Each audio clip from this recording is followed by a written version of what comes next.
It's Brian Preston, the Money Guy. This question is from Jay Lancelot. So you can just call him Jay, I guess. Short version. Does suggested savings rate of 20-25% ever change with higher levels of income or for incomes that jump significantly year over year? I'm 27. I'm married. My gross household income is $275,000. I think this is what Jay is trying to figure out.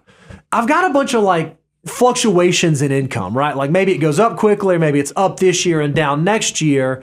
And so in your path, Brian, did you start saving 25% when you were a young man at 22 years old, right out of the University of Georgia, and start saving 25% and never deviate from that? Or as there have been income changes, how do you approach your savings rate as you move through your financial life journey? That's actually a great question. And I do think, because we cover this a lot in our net worth, the 401k by age, and some of our other episodes, where I do think in your early 20s especially, the 20-25% is more aspirational. It's still where you should work with. But by the time you get into your 30s, you're finding success career-wise, you are probably looking at that 25% guidance and going, okay, what's next? So I need to know, how does this all play out?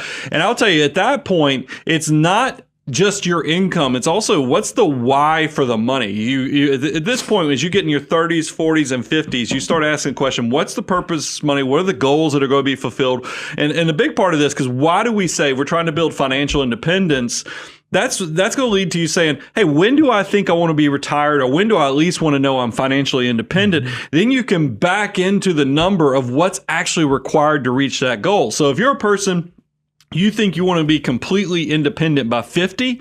Yes, there's going to be, with great power comes great responsibility, and the fact that might require you to do 35 to 40% savings rate if you have such an accelerated independent state. But if you're more traditional at 65, you're thinking you just going this normal, maybe 25 is going to be okay, and you can focus that extra money on living your best life from actually going on more trips or increasing lifestyle or other things. But it's more of the why. What are actually the factors into your independence plan that drive how much you should be saving beyond the 25%? I think it's awesome. And I think even if you have to deviate for whatever, it's hard. A lot of our folks are paid on commission, or they have quarterly bonuses or annual bonuses. Set 25%. This is what I've had to do historically, and this is what I've counseled clients through.